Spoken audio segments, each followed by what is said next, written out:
I've always wanted to be a Robin Hood type character.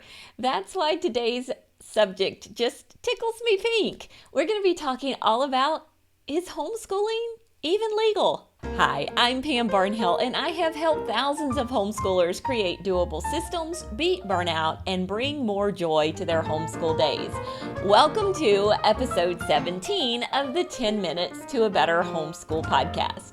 Okay, believe it or not, we still get this question. Is homeschooling legal? And I think the question is not really so much, is it legal, but how is it legal? What are some of the requirements? Because homeschooling has really come into the forefront of attention in the past couple of years, and there has been a really large increase in the number of people homeschooling for various reasons after 2020. So I think a lot of people realize now that it is perfectly legal to homeschool, but the question that they have is, how exactly does it work? And here's the deal. Homeschooling is legal in all 50 states of the United States. Now, if you're outside of the U.S., your mileage may vary. I don't know much about it in other countries. I do know it's legal in places like Canada, the United Kingdom, and Australia, as well as a number of other countries. But within the United States, each and every state has their own homeschool requirements. In some states, it's very easy to homeschool, while in other states, the requirements are a little more strict. And so it's really going to depend on where you live. And it's totally not uncommon to have somebody post on social media or ask in a homeschool community, hey, we're considering a move to such and such state. What are the homeschool laws and requirements like in that state? It really does become a factor. Now, having said that, there are homeschoolers who homeschool in every single state of the union, and homeschoolers that do school in states that are a little more stringent in their requirements, they basically learn what they need to do and they do it. And so I have some really good friends who homeschool in states like New York and Pennsylvania. And even though I personally think of those as fairly strict states to homeschool in, they seem to do just fine with their homeschooling. So it can be done everywhere. So let's talk about some of the general requirements for homeschooling. There are some states that have absolutely no requirements whatsoever. You don't even have to turn in a letter of intent that you're going to homeschool. There are other states where that's all you have to do, is you do have to give a letter of intent for homeschooling. Some states want to have some control over your curriculum. They have requirements for how many hours you study this or how many hours you study that. You have to study specific subjects in order to meet those requirements, whereas other states just have requirements of certain hours. You have to spend so many hours a day doing school in order for it to count towards your homeschooling. As far as assessment goes, there are some states that require you to submit a portfolio, while others require you to take standardized tests. And even among states that require standardized testing, there's such a wide variety.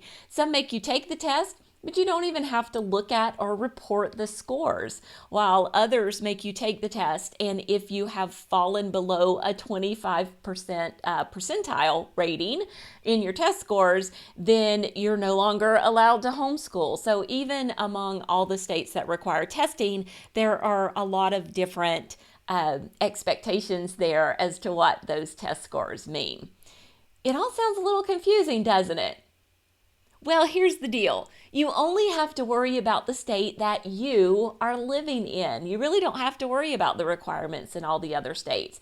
So in order to get started homeschooling, what you want to do is you want to find out what are the requirements for my particular state, and then what do those requirements really mean, because there's the letter of the law and then there is the spirit of the law. Because the letter of the law in some states may say you have to homeschool your kindergartner for 900 hours in a school year, and you're thinking there's no way in the world we're ever going to be able to do that. But the spirit of the law tells you that everything you do with that kindergartner, from playing outside, reading books at the library, educational TV, educational apps, baking cookies, learning to put on your shoes, brushing your teeth, that falls under health.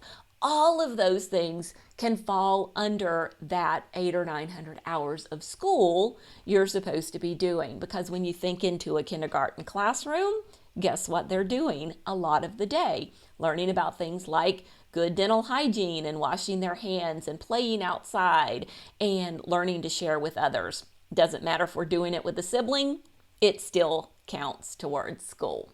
So that letter of the law and spirit of the law is very important. And that's why I think it's really, really important when you're looking to homeschool in a certain state is that you connect yourself with some other homeschoolers in that state and ask them, how are you doing this? The requirement says I have to teach state history in 4th grade. How are you teaching state history in 4th grade? Because it very well could be that they're not finding a textbook and spending a couple of hours each week sitting there with that textbook on state history, but instead they're keeping track of all the field trips that they're going on to areas around their state. They're reading some really great literature about their state. Maybe they're attending some live pioneer reenactments in their state, and all of that counts towards that state history. So connecting up with those other homeschoolers, those veteran homeschoolers, and asking them, how did you meet the state requirements,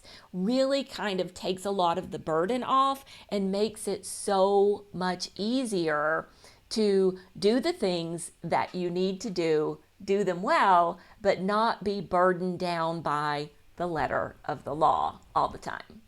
Okay, so how do you get started? Well, a lot of times the first thing that I suggest you do, you can visit the HSLDA website. That's the Homeschool Legal Defense Association website, and they will usually list out the requirements for your state. But remember, that's the letter of the law.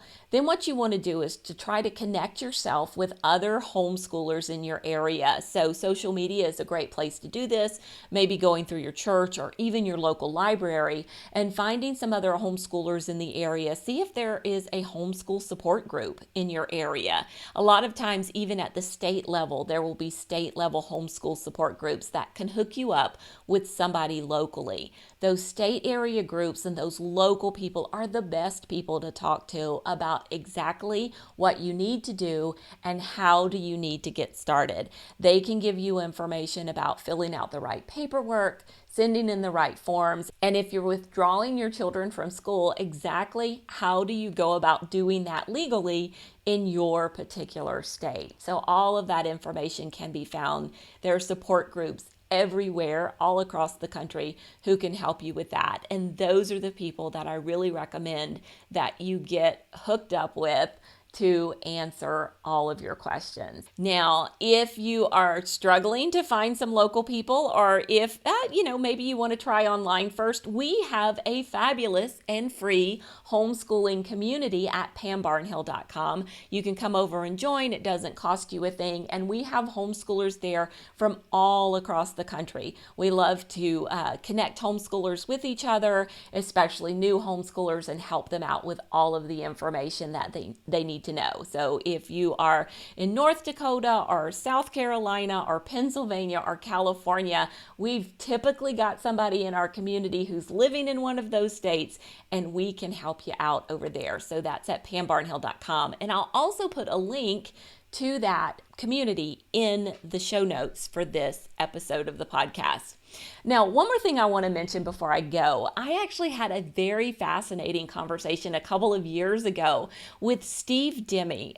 He is the curriculum developer for Math UC, but he was also one of the pioneers of the homeschooling movement and helping to make it legal in the United States. And so I just wanted to share about this podcast because if you are a recent history buff, it's a really fun glimpse into what the early days of the homeschooling movement looked like. So I'll also share the link to that and the HSLDA website in the show notes for this episode of the podcast.